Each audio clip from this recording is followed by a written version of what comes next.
Meeting for November. And I'm Becca Parada. Thanks everyone for joining us this morning. I wanted to also announce this is not only our last EGA meeting for the year, but it is our final EGA meeting ever. We're going to be hanging it up and not producing this program any longer after this month, but I'm sure Madeline has other exciting things in store, so stay tuned on this channel for more. So thanks to our guests this morning, we are talking about transportation, always top of mind for everyone, whether you're a commuter or not. We do live on an island and we do have lots of transit available to us. And we have three speakers this morning joining us, including Lisa Foster with the City of Alameda, Maria Henderson with AC Transit, and Bradley Dunn from BART.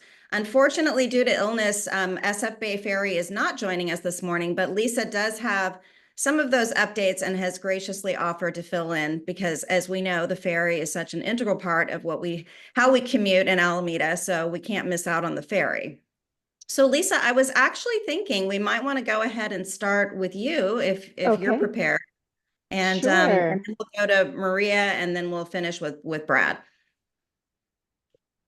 Sounds great. Thank you so much. As Becca said, I'm Lisa Foster. I'm the Transportation Planning Manager for the City of Alameda. Um, and I'm really happy to be here, and I appreciate the Chamber for holding a forum to discuss my favorite topic, which is transportation in Alameda. So I'm going to share my screen. Um, Second.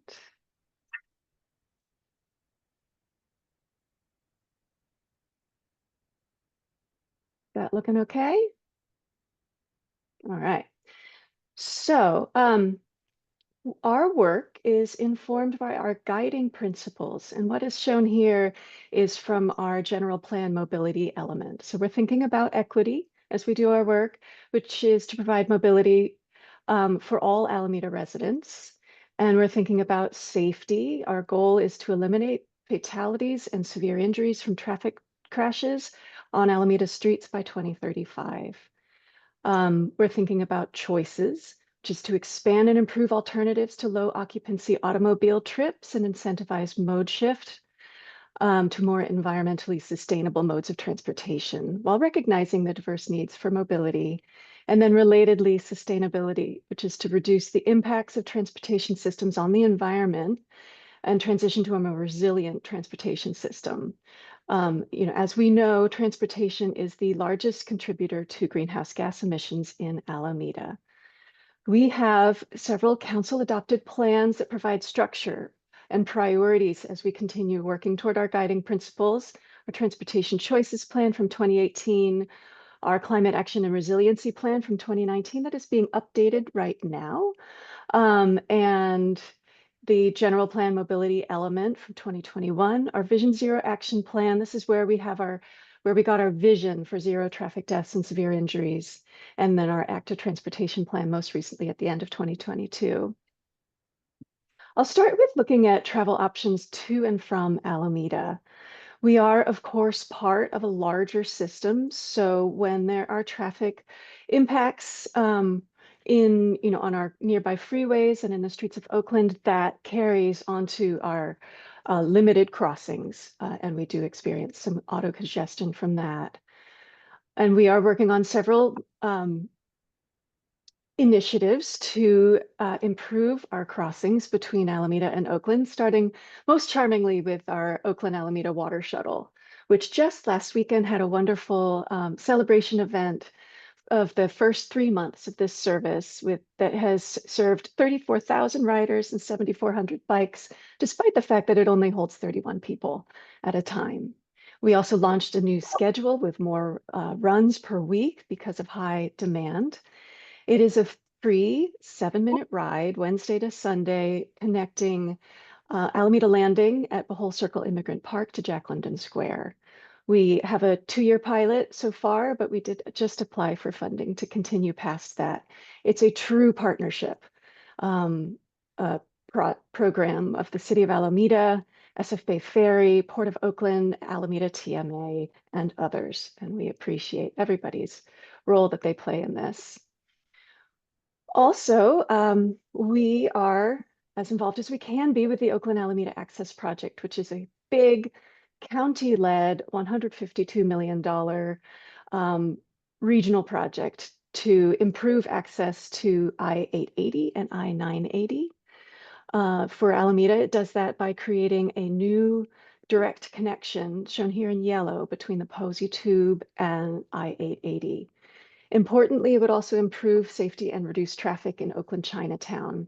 And after 20 years in planning, construction is expected to begin 2025 and be completed in 2028 and bring great improvements to the area. We have been expressing concerns about the daytime tube lane closures proposed during construction, and been working very hard as a city with our, with the county and with our regional partners to find ways to decrease this, and seeing some traction on that. And we do appreciate the mayor's strong leadership on this issue. We're also working on the Oakland Alameda Estuary Bridge, which will create an improved connection for bicyclists and pedestrians moving between the cities of Oakland and Alameda. This is another regional project, many steps along the way. We just completed a project initiation document, which is a detailed feasibility study looking at 3 possible alternative alignments, and studied each in detail. It did not select one, nor did it select a design. Done with funds from Alameda County Transportation Commission.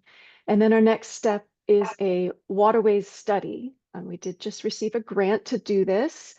And it will look at how many and what types of boats are using the estuary, and model how boats would navigate a narrower opening created by bridge piers. AC Transit Realign has been a big effort for us this year, but not as big as for AC Transit. And Maria will speak to that later. We just really appreciate our partnership with AC Transit. And now, in terms of traveling around Alameda, I'll give a few updates on what we're doing here. This map is kind of complicated, but I'll show it to you. It's available on our website at alamedaca.gov/transportation. It shows our capital projects that are currently in progress. The ones in planning design phases are in blue, and then the ones in orange are in their construction phase, which to us just means that they have adopted designs and they're fully funded. So whether there's actually construction in the ground varies depending on these projects. One thing that has happened recently is we are now at 90% complete on our Cross Alameda Trail, which is a premier low-stress bike and ped facility serving all the way, it will serve all the way from the Miller-Sweeney Fruitvale Bridge to the Seaplane Lagoon Ferry Terminal. And we just opened a big portion of it, which is the Clement Ave section. We had a lovely ribbon cutting shown here. And one of our first users after the ribbon cutting anyway was this lovely child and parent or caregiver riding in a protected area. We have a goodly number of projects that are in the pipeline to be constructed next year, starting with Clement Avenue Extension and Tilden Way shown here. And that will continue that Cross Alameda Trail and increase safety and provide smooth flow of traffic at this gateway intersection. We are looking at Central Ave construction next year after 10 years of planning, over 10 years of planning, and winning $15 million in grants for this. And Grand Street, Shoreline to Otis is on its way. Pavement maintenance for next year is largely on Bay, or it's all on Bay Farm. The Lincoln Marshall Pacific project's really important one. We just won a $16 million grant for that project. Very happy about that. And we are also working on neighborhood greenway planning. This will be, we have 10 miles of neighborhood greenways to be constructed by 2030. These are low auto volume, low speed, shared use streets for autos and and pedestrians and bicyclists already on, start with a residential street that is already quiet and then add treatments like the ones shown here to make it a safe and comfortable facility for all ages and abilities. We're working on concept planning for Fernside Boulevard, and we'll be discussing this at the Transportation Commission really soon on November 20th. Shown here is the selected long-term, as yet unfunded, recommended concept that will be going to City Council likely early next year. We're also working on concepts for Stargill Avenue with walking and biking safety improvements, utilizing some existing right-of-way to create a new trail off the street and making a lot of crossing improvements and a roundabout at 5th Street. We just applied for funding for this as well. And transit stops to serve rerouting of line 19 that Ms. Henderson will refer to. And then our programs, we continue to work on bike education. Our bike festival this year was wonderful and always cute to see all the kids on bikes. Working on new curb zones in our commercial areas, have mobile parking payment coming likely early next year, working on improvements in our garage. And of course, the Alameda TMA and the city is working together on the Alameda Point free weekend shuttle, the Island Hopper. And here are links for people to stay engaged with transportation in Alameda. And I am happy to take any questions. Thank you, Lisa. I think we're going to hold the questions until after all of the presentations. Really appreciate the information. And I do want to acknowledge also, I'm excited to see we've been joined by some of our electeds. I know we said at the top of the meeting, we have Mayor Marilyn Ezzy Ashcraft here this morning. I saw Councilmember Jensen is on. From the Port Commission, I saw Michael Colbruno, and also we have BART Director-elect Victor Flores. So thank you all for being here this morning. I really appreciate that. Okay, so we are going to hand it over now to Maria Henderson from AC Transit to give us an update. Morning, Maria. Morning. Thank you, Becca. Just bear with me while I get the screen set up. Absolutely. Thank you.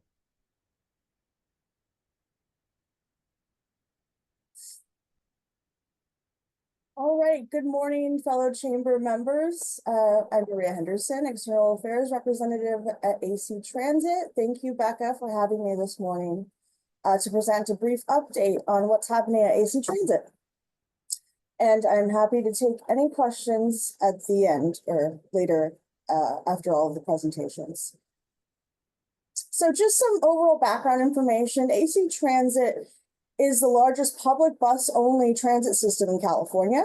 We serve 1.5 million people. We operate bus service in 13 cities and adjacent unincorporated communities in Western Alameda and Contra Costa counties, as far north as Richmond and as far south as Fremont. So we are the backbone of transportation in the East Bay, connecting to 16 other public and private bus systems, 25 BART stations, 6 Amtrak stations, and 5 ferry terminals. We have 6 facilities in our service area. So we have bus depots in Emeryville, Hayward, Richmond, Oakland. We have a central maintenance facility, and also our general offices are in Oakland, California as well.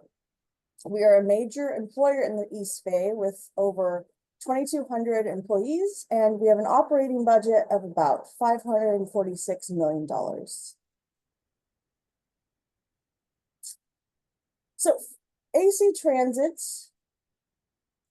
there we go.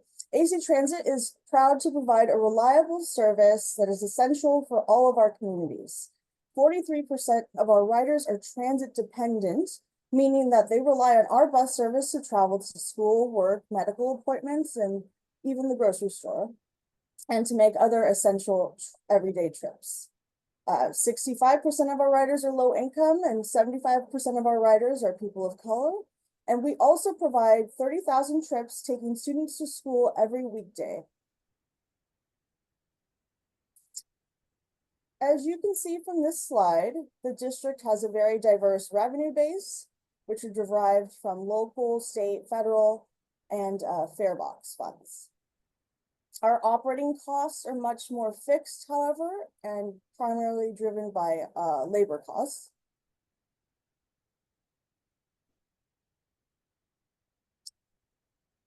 And the federal COVID relief funding that we received was critical to us during the pandemic and in our post-pandemic recovery. We will be facing a 149 million deficit over the next 4 years. The projected deficit is based on 85% bus service levels, and we want to get back to 100% bus service levels for our bus network. Inflation-induced expenses have driven up the cost of operations, adding to dire financial prospects. Our revenues are mostly standing still. Fare box revenues haven't fully recovered, and sales tax revenue is still stagnant. Pension obligations are still a challenge for our agency, as all public agencies are faced with escalating obligations as more employees become eligible for retirement. We are seeking additional funding resources at the regional, state, and federal levels of government to continue our transit operations at 85% service levels and higher. As you all know, with the outcome of the national election, that will be even more challenging for us to secure federal funding in the coming years. We are currently working with our transit agency partners in the Bay Area to develop a 2026 transportation revenue measure being led right now through the MTC. And this is of critical importance to AC Transit as we are trying to figure out a way to solve for our pending financial deficits.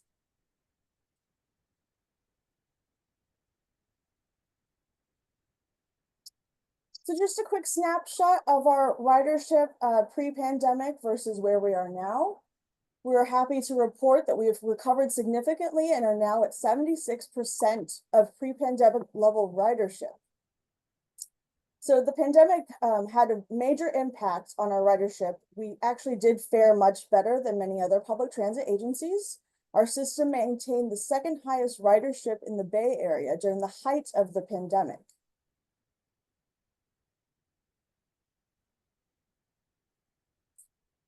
And we also lead the industry with the most comprehensive zero-emission bus program in the nation.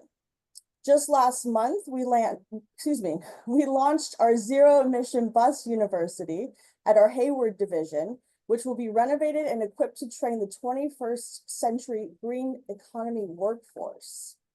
Now, what is that? This initiative, Workforce Development Program, is part of a historic partnership between AC Transit, Chabot College, and ATU Local 192, launching the nation's first transit collegiate collaboration focused on zero-emission transit training, career development, and apprenticeships. Currently, we have 58 zero-emission buses in operation. That's 30 hydrogen fuel cell buses and 28 battery electric buses. And our zero-emission buses are placed where the communities need the most, where communities have been severely impacted by pollution and by bad air quality. We have a board-adopted Clean Corridors plan that ties our zero-emission bus deployments to priority communities. And we are very proud that we're able to do that and help reduce further, pollution in those areas. We originally started the zero emission bus fleet program over 20 years ago in 2002. 6.5 million zero emission miles to date and counting, eliminating over 15,000 metric tons of CO2 from the atmosphere. And we've invested $294 million in the program so far, including some of the major investments that we were proud to secure through our Bay Area congressional delegation over the last few years. So here's some of our renderings of what our new facility will look like hopefully by 2028. So we're creating these pathways into the industry, and we're finding it to be incredibly challenging to find bus operators and mechanics who want to work in public transit. So you may have heard that public transit is struggling with reliability issues. That's in large part because of our need for additional bus drivers and mechanics who can work on our buses. Hiring new bus operators has been the greatest challenge for us getting back to 100% of our service levels.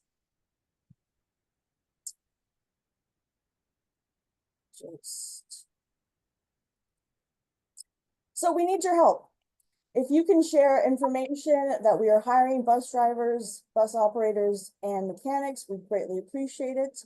We would appreciate any support you can help AC Transit connect us to anyone who is looking for a job with good benefits.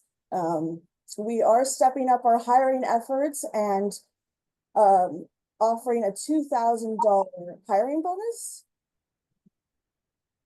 And we also have a $500 referral bonus. And I can share more information after the meeting too. So as we all know, the pandemic changed the way in which we all move around the region. Our Realign initiative examined every aspect of our entire bus service network through the lens of equity, reliability, and frequency, and determined whether it works the way it is currently, or if there's a need for adjustments post-pandemic.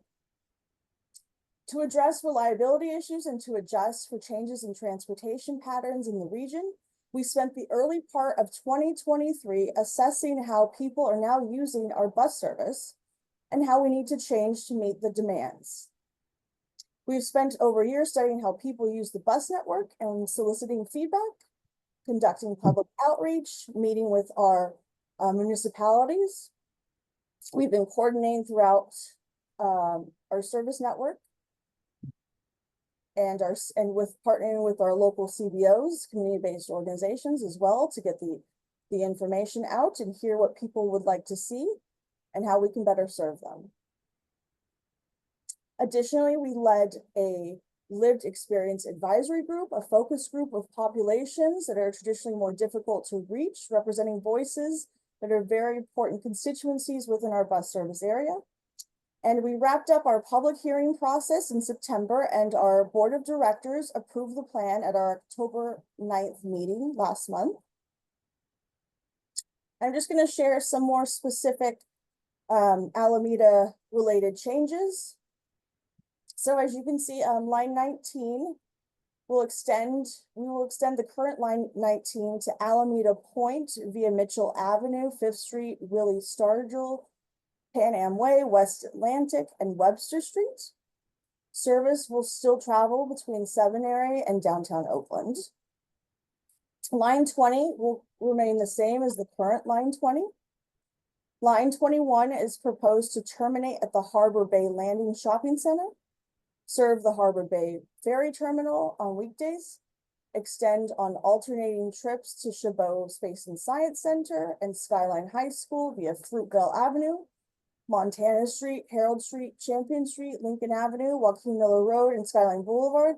On weekends, the trips will serve to the Chabot Space and Science Center.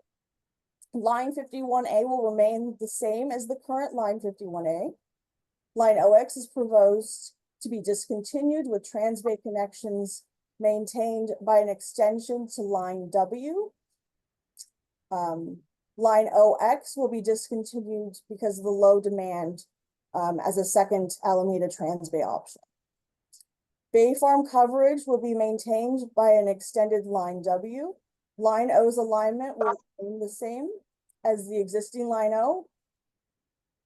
Weekend frequency of service will be decreased to better reflect demand while maintaining service reliability.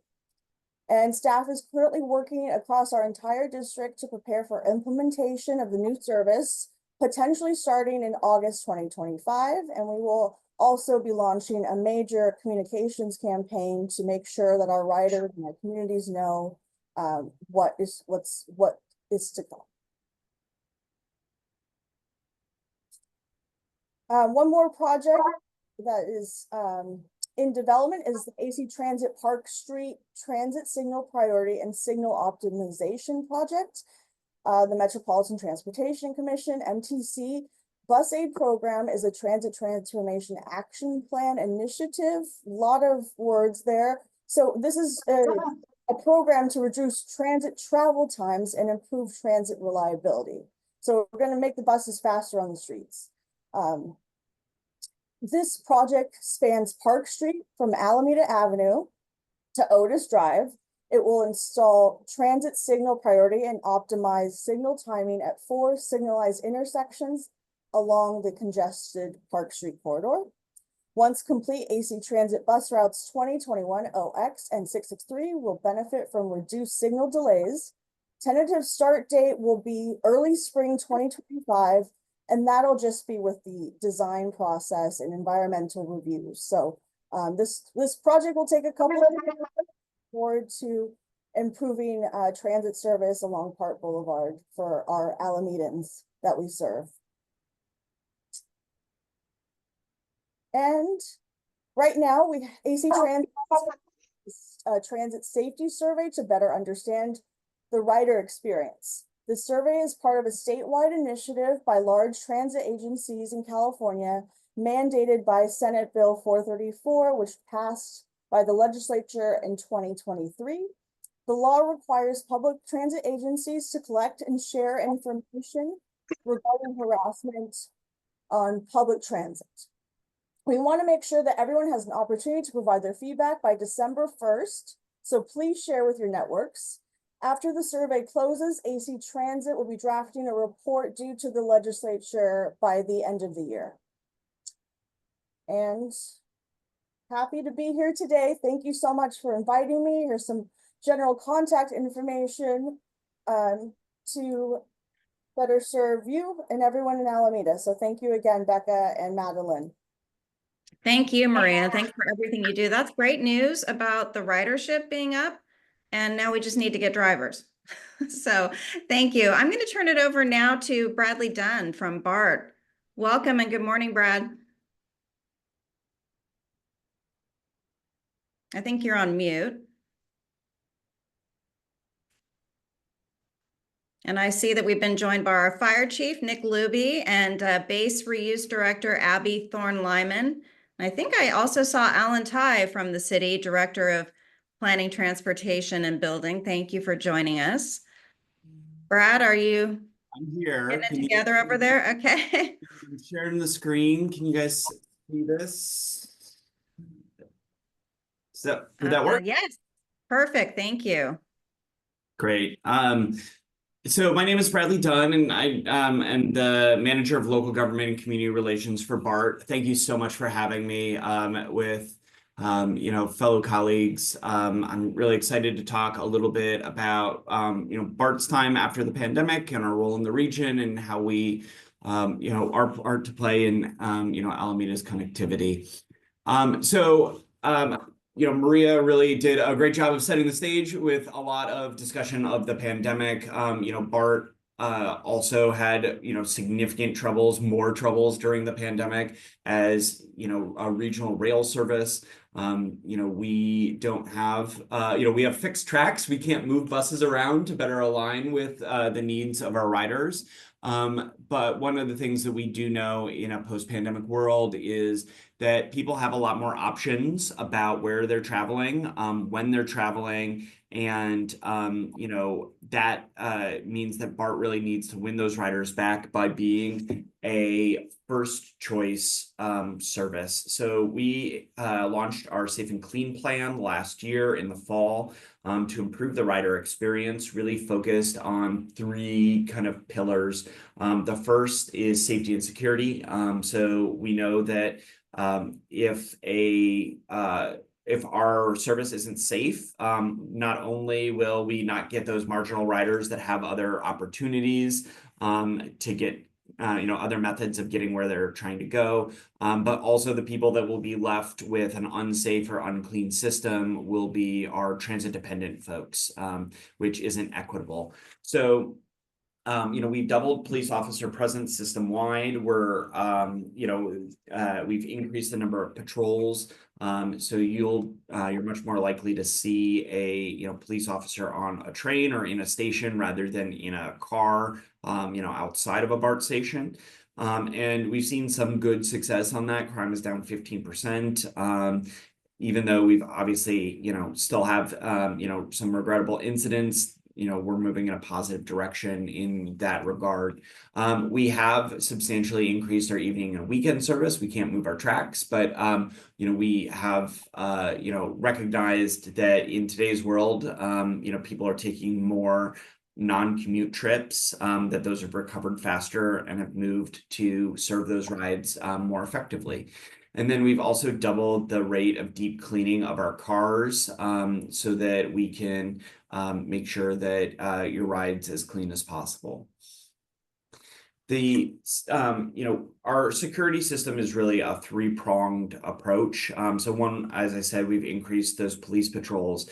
We also have our transit ambassadors and crisis intervention specialists as ways to expand the footprint of our security, efforts, so that, if we have quality of life issues or people in mental health crisis, not only is sometimes the person with a badge and a gun not the best response to that, but it's not always an effective use of their time when you can have somebody that is trained to deal with mental health challenges, address those kinds of situations. And then the third plank is physical, which is our next generation fare gates, which you can see here a picture of them installed in Civic Center Station. They're taller and stronger to deter fare evasion. Those are about 7 feet tall. They improve accessibility for people in wheelchairs with luggage, and through sensors and modern equipment that's much less likely to break. We've already, this is actually, since I did this on Thursday, we are up to 10 stations now. So we're really moving quickly to install these in all 700 plus fare gates throughout the system by the end of 2025. Our, for folks in Alameda, the ones that are most impactful are probably the ones at both West Oakland and Fruitvale, which have been already installed. Anecdotally, these are really working. So, for example,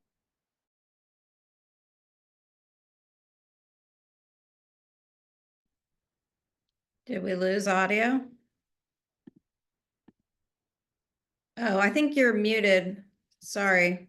yeah, when you muted everybody, you muted me too. So there we go. As I was saying, at Civic Center Station, in this picture, you can see that the fare gates that we installed. We saw 700 per exit increase, in the first day after the fare gates compared to the week before.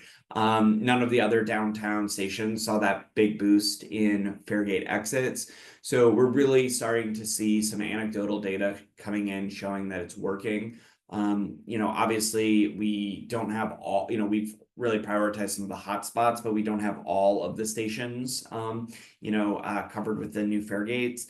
But we're really hopeful that this also helps improve the safety and security situation, minimizes the interactions between police officers and fare evaders that can be problematic, and can escalate. And then also just, helps keep our station clean. If you talk to the system service workers, which are tasked with keeping our station clean, they really say that these have helped and made a big difference in terms of just not having people bring as much trash into the system and leave it places. So we're really excited about this process.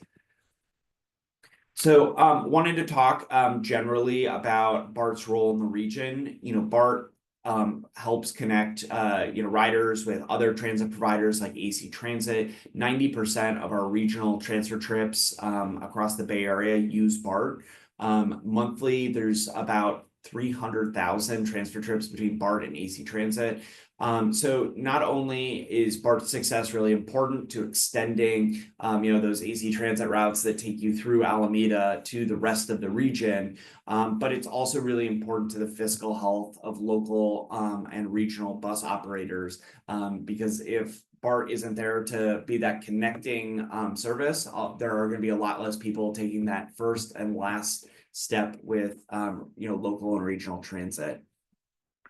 We are really excited about our regional discount program, which is going to go into effect when MTC rolls out Clipper 2.0, which we are waiting for and hope happens sooner rather than later.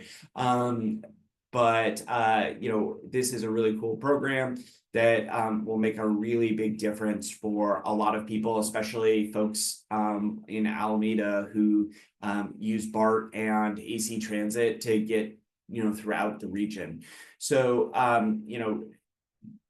this program basically allows that second trip within a 2-hour tag on Clipper to save $2.50 on their second fare. We're excited about that because it really, in a time of increasing costs for our riders, something that we've heard about a lot, with inflation being as high as it is, we think that this will encourage about 27,000 daily riders across the Bay Area to say, hey, this is, a decision I want to make. So this is kind of a example of that. So, if you're taking AC Transit from Powell Street, from CSU East Bay to Powell Street, you'd spend your $2.25 on AC Transit. Your $2.50 would be reduced from your BART fare, and over a year, that could lead to about $1,250 worth of savings for that rider, which we're very excited about, especially as Maria mentioned, a lot of BART riders and AC Transit riders are low-income folks, so benefiting from this can really make a big difference in families' budgets. We're also excited about our other programs. We have a 50% discount for youth and low-income riders that are enrolled in the Youth Clipper Card and Clipper Start program, respectively. A 62.5% discount for senior Clipper cards and our RTC card for people with disabilities.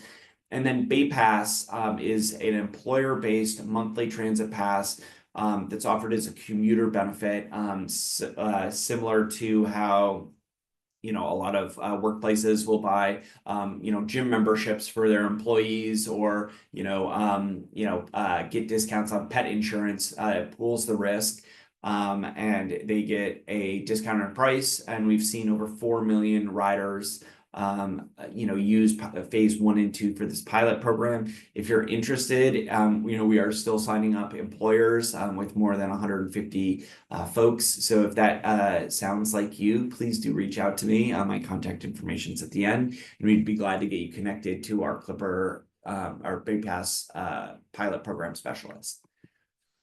So I've got a similar slide to Maria. It looks very similar to what Maria showed. We are very fortunate to have had a lot of support from our state and federal governments during the pandemic to paper over the lost cost of ridership. Before the pandemic, our riders funded 60% of our operations, over 60% of our operations with transit fares, which meant BART relied very little on taxes for its funding, which was seen as a model of fiscal sustainability and responsibility. Unfortunately, that made us uniquely susceptible to a decrease in ridership due to changes in travel from the pandemic. Agencies that have responded better have had a kind of basket of funding sources that include fares, that include taxes, that have really allowed them to kind of weather the storm a lot better. And it's very clear that BART needs to modernize its funding model to match how other transit systems pay for operations. especially as we have more and more folks who are low income, communities of color, transit dependent, folks who don't have cars riding our system, it's no longer equitable to require those riders to carry the burden of funding our operations. So we are looking for additional funding, as Maria mentioned, through a process with MTC and working with other operators. And I moved some faces in front of my next button. There we are. One thing that we often hear is that, in a post-pandemic world, that BART is carrying, fewer riders, and costs are increasing. What is the point of BART? And that we're kind of spending like, drunken sailors. Fortunately, that narrative isn't true. Unfortunately, it's a narrative that you hear far too often. BART is actually controlling our costs and spending very efficiently. If you look at the cost of everything, it's gone up. Inflation affects everybody, but BART has seen the lowest growth in our cost per service hour since the pandemic of basically any peer transit agency across the country. Our costs are growing slower than inflation while we're putting out the best service possible.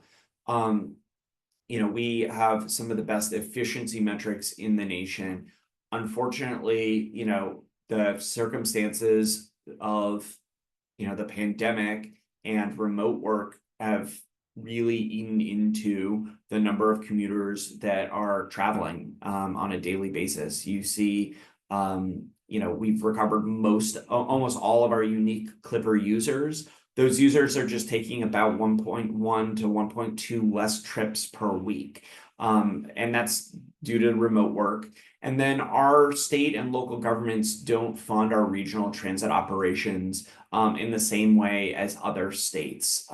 So we don't have that kind of tax operating funding for regional transit like Caltrain and like, BART. I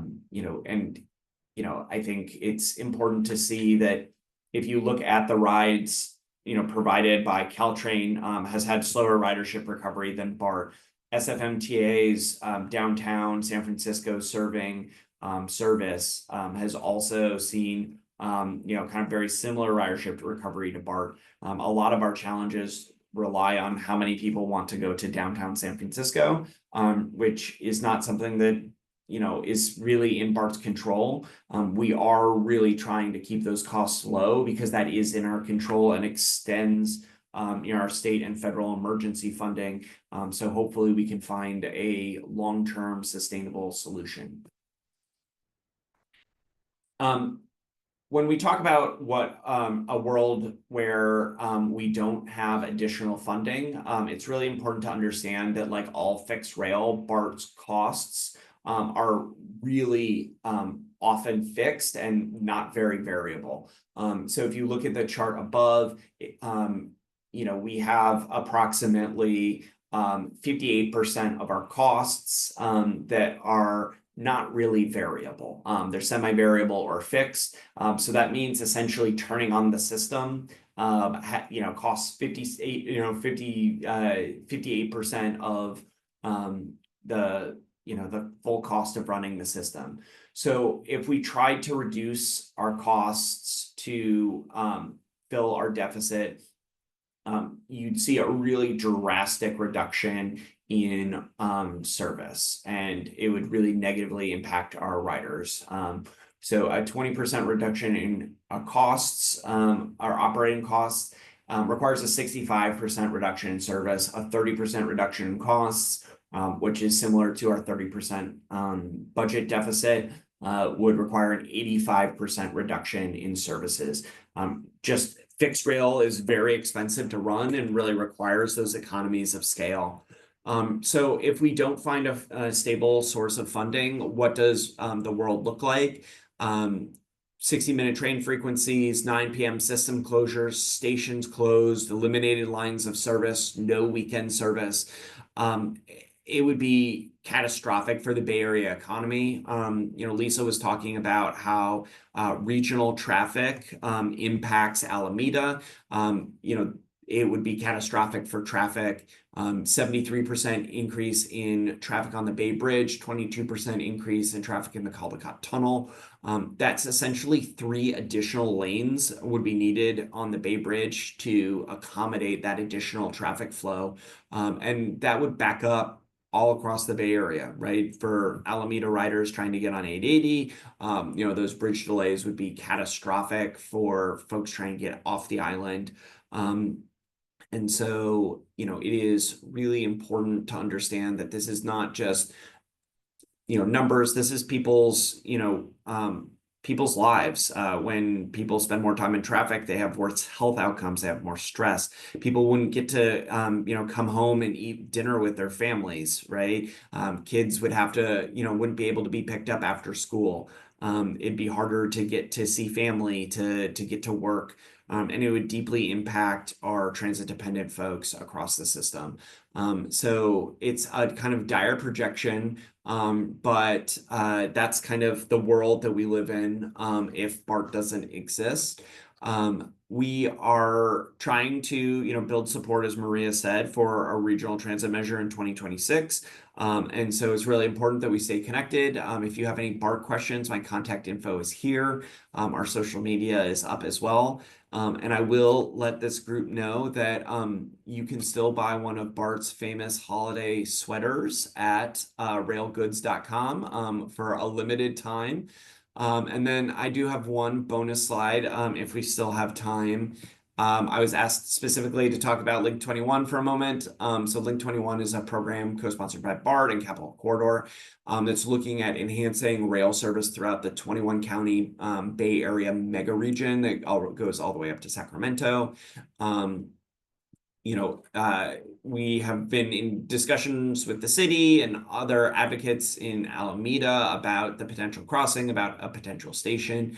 There will be obviously a lot of significant additional input. This is years and years away. And also, we're obviously not building a second Transbay tube if we have 60-minute service. But given the interest in Alameda about a potential Alameda station, it's important to know that we're going to be we're planning to present information on the type of technology used and a kind of path forward at the Capital Corridor Board on November 20th and the BART Board of Directors on November 21st.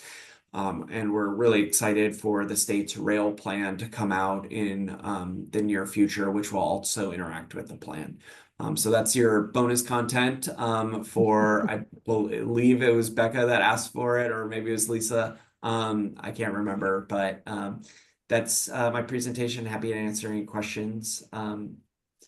Great. Yeah. Thank you, Brad. I like the bonus content. And now you've piqued my curiosity about the holiday sweater. So I'll definitely be checking the gift shop for that. Not just a sweater. You can also get a beanie. We have Christmas ornaments, Love it. beautiful scarf. And then we're going to have our sweater fest at a soon to be announced, but I can probably tell you if you don't tell anybody, date in early December, which I believe is going to be December 9th. So get your sweater, come to Sweater Fest. It's one of the best events that we put on. I love it. Really Thank fun. you. That sounds fun. Okay, well, thank you very much. Thanks to all of our guests. We appreciate these presentations. And we do have a few minutes left. So does anyone have any questions for any of our guest speakers today? You can raise your hand or unmute if Madeline will allow. Yes, Bill Withrow has a question. Thank you, Bill. There was a report out on the internet this last week, and it talked about dangerous driving, and it ranked among the many cities in the country. Oakland is the most dangerous city to drive in. To what degree are we looking at that kind of information in planning our movement of people and things? I saw that report too. Good question. Who wants to take that on? I can speak from the city perspective. We do have our Vision Zero action plan, and the goal is to eliminate traffic deaths and severe injuries. And what that does is we have a high injury corridor map based on data, and we prioritize our investments and our traffic enforcement on those corridors where we're seeing the most injury and fatal crashes. And we do look at our rate of injury crashes and fatal crashes per our population to get a sense of how we compare to the region, and Alameda as a city is lower, but we don't tolerate any, even if we are already a little bit lower than our regional cities. Okay, thank you. I can add something very briefly. We, in Please. our role of the region report, looked at safety, and one of the things that we found is that you're 5 times more likely to be injured driving than taking BART. People often have concerns about safety on BART, but we don't include that in our presentation because when you talk to regular drivers, they don't believe you when you talk about those risks to driving. I found it really funny. I was in a Lyft going from BART to the Alameda Mayor's Conference in Newark because Newark doesn't have a BART station, and my Lyft was hit by somebody that was not paying attention coming out of an office park, and have 10 weeks, have had tons of back problems since. That's not the kind of thing that people initially think of when they think of safety, but it does matter. And so, that we know that the more people take transit, whether that's AC transit, whether that's BART, it encourages people to, and the more we design our streets and our, our society for that transit, it does really improve that safety from, car collisions, which kill 30,000 Americans a year, and lots of people here in the Bay Area. Thank you. Sorry you were injured. Paul B., I think you were next. Brad, the presentations that you mentioned, are those open to the public, and would those be worthwhile attending? Are you talking about for Link 21? Yes. Yes, both are open to the public, and both are I think worth attending if you have interest in Link 21 and what kind of technology we're moving forward with and what the potential for the region can look like. Okay. Can you point us toward finding out more how to attend? Yeah, I can send out information to Becca and the chamber, but also you can just go to BART.gov. I believe it's /BOD or BART. If you go to the About Us Board of Directors, you can see our meeting dates. So you can watch that. You can on our webpage, you can also go to our YouTube page, which is Bartable at Bartable on YouTube, and watch it live on YouTube. I personally prefer YouTube. I think the technology is a little easier to use, and you can pause it versus the Granicus online stuff. So that's how I would watch it, is just on YouTube on the 21st. Great. Thank you. Mayor, I saw you have your hand up, and also I believe I heard that you are joining the Metropolitan Transportation Commission as a commissioner next month, is it? That is correct. I'm starting next month in December. I will be representing the Alameda County Mayor's Conference, which are the 14 cities of Alameda County, and I'm really excited to join that commission. And I want to just thank everyone, all the presenters, for all the great information you shared this morning, and also just put in a plug to everyone listening to use public transit. I do it all the time. Maria knows I'm a huge AC Transit fan. It stops right in front of City Hall or across the street, depending on what direction. And the only complaint, in air quotes complaint, is I think I'm going to catch up on email when I'm writing to like my Alameda County Transportation Commission in downtown Oakland. But people get on board and go, "Oh, aren't you our mayor?" And then we have a conversation and I don't get my work done, but that's okay. That's not what the bus rides are for. But just by example, you save the time looking for parking, the cost of parking, maybe getting a parking ticket. This past Saturday night, my husband and I were attending an event in San Francisco in the financial district, a dress up event. We walked up our street, caught AC Transit to the Fruitvale BART station, hopped on BART, and got off and walked a couple blocks to our event. It was a lovely evening, and it was just so easy. We drive an EV, but that's not the point. You don't need to be another car sitting in traffic, possibly causing traffic congestion. And you save the bridge toll, the parking costs, looking for parking. So give it a try, people. And Maria, I want you to know, I hear what you're saying about AC Transit needs more drivers, more mechanics. I write a monthly newspaper article. I will include that information. I'll be in touch with you, and I'll put in a section in my next newspaper article. So anyway, thank you, everybody, and let's support public transit. You'll love it. Mayor. And Maria, you had a comment. Thank you, Mayor. Thank you so much. I'll follow up with you.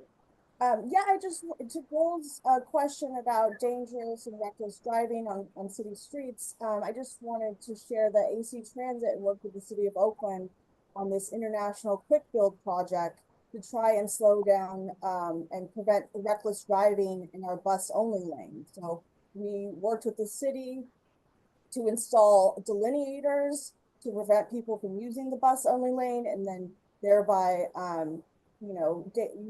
speeding or just driving recklessly. We're trying to prevent illegal U-turns from occurring on the corridor as well. There's been many different traffic fatalities on International, and so we're trying to help slow down the streets for pedestrians, to make sure our riders feel safe, and to make sure the community in general feels safe when they're trying to take the bus or just crossing the street. So I just wanted to share that.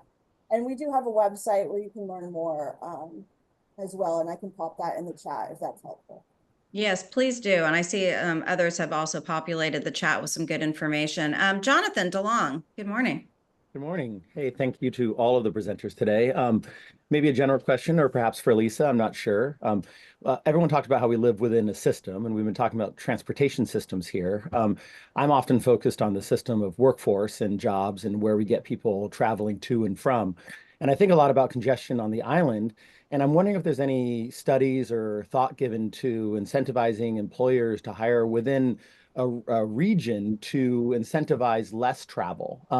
If we're keeping people from having to go on and off the island by providing good jobs here on the island, that might help to balance our system in other ways. And I'm wondering if you all think about that in context, and maybe it's a question for Abby on the call. I don't know. Anyway, thanks for taking it.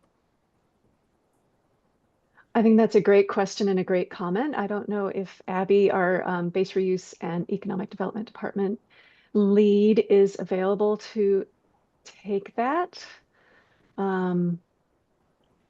Otherwise, I will just make a note of it and definitely talk to her about it. I'm here, but I'm on my phone and it's a little chaotic. Would you mind repeating the question? Sure. Yeah. I mean, it's just, we look at transportation as a part of a multi-pronged approach to, balancing our region. And I'm wondering how much consideration, or if any, is given to workforce and job creation, and maybe incentivizing employers to hire within a reasonable distance to reduce the need to come on and off the island.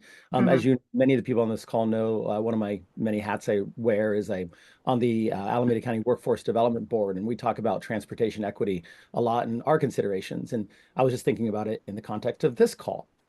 Yeah. I think it's a great point about shortening trips, and particularly, Alameda has a pretty solid jobs to housing balance. I think it's one job for every housing unit, which is solid. And so I think it's work we do some work. I know that we are talking to the College of Alameda. We do our internship and we do our we do our job fair and, you know, other efforts to make sure folks know that there are candidates available locally. And also in Alameda Point, you know, there is a mandate to try to hire a certain percentage of formerly unhoused individuals, and we work with APC on that. So there's a variety of efforts, but I think we could absolutely do more around workforce. And, you know, I think all of our chamber partners are eager to help us there. And so it's something we should continue to explore. Absolutely. Thanks, Abby. And speaking of APC, I will just give a plug. If you're not already planning to attend, this Friday evening at 5:30 at the Collaborative, they will be having a 25th anniversary celebration. Also honoring Doug Biggs for his many years of service as he retires from the position. So if you can join this Friday, tickets are still available. It is a free event to the public and information is available in the chat. Did we have any other questions for our guests? I really appreciate it. Oh, Bill, you had another question. Yes. This is for the city administration, if you will. To what degree do bicycle riders be called upon to comply with the basic rules and regulations of stopping for a red light, stopping for stop signs? My concern is not only just for the adults that have that kind of behavior, it replicates itself with the students, young, and they see everybody sailing through a stop sign or sailing through a red light. Then they do the same without the same kind of cognizance, if you will, of safety. Thank you for that question. I can give two answers. One is that the police department in their traffic enforcement efforts do focus on bicyclists sometimes when they see dangerous and illegal behaviors. And then second, we as a city do focus on education for young bicyclists, which we think is very important so that they can learn how to safely navigate our streets. We offer fully funded bike education programs for all fifth grade classrooms or all fifth graders in Alameda. We don't have 100% participation from the schools, but those that do get a great half-day program teaching kids how to safely navigate the streets. And fifth grade is our focus because that's often right before kids start biking on their own in middle school. And then our bike festival that I showed a picture of, which we do annually, also has a bike rodeo where there's teachers telling kids how to safely ride and helmet fittings and other initiatives to help kids especially learn how to be safe on our streets. Great, thank you. Okay, well, thank you again to all of our presenters. We're about at time. Kathy Weber from DABA, did you want to give us an update? I know the holidays are coming up and downtown is ready. What's happening? Hi, yes, thank you again for another informative and very valuable presentation. Yes, the holidays are approaching and we are going to be celebrating a kickoff on Saturday, December 7th with the return of our winter market. It will run from 1 until 7 p.m. And then as the daylight turns to dusk, the twinkle lights come out. And then we also have our hot cocoa stroll that runs from 5 until 7. And this fits in perfectly with the city's holiday lighting celebration. And so there's going to be lots of fun opportunities to celebrate in the district. And please remember the importance of shopping local. Keeping those dollars local makes an incredible impact to your neighbors. So thank you all. Absolutely, thank you. And I think Jennifer from Rhythmix also has an update for us. Hi, thanks, Becca. I'm Jennifer from Rhythmix Cultural Works. Super short update. We've just got 2 events left before the end of the year. Friday, December 6th, we have our mini masterpieces holiday art show, doing a reception from 6 to 8 p.m. And then December 7th, after you go to the winter market and the cocoa stroll, you can come to Rhythmix for our last concert of the year. It's Sing the Beatles. with Pete Elman and the Quarry Persons. Pete has taught a lot of music classes at Rhythmix before. Everyone loves him. He's a hoot. They'll be singing songs from the Beatles with the words projected on a screen, and everyone can sing along. So check it out on our website and come by. You'll have a really, really Sounds busy great. 7th. That sounds really cool. Thanks, Jennifer. Okay, let's see, Madeline, I know you don't have much of a voice today, but do you have any updates for us? I do. Thanks, Becca. So a couple of events that we have before the year end. The first one is next week, the 21st. It's our annual Member Appreciation Night hosted at the Chamber from 5 to 7. Food and drinks. Come on down. If you're a member, please join us. If you're not and thinking about membership, again, join us. That would be great. The other big event that we have is our last Alameda Women Leaders of 2024, hosted on December 5th at the Chamber office with a high tea theme from 4 to 6. Ladies, wear your hats. And it is with our Congresswoman-elect, Latifah Simon. Tickets are available for $35. So that's it. And I just want to thank Becca Parada so much for giving up 4 years of doing this amazing program. And it's Becca has a huge shoes to fill. So this program will take a rest. We're going to hang it at the end of 2024, and we're working on a new program we will introduce in 2025.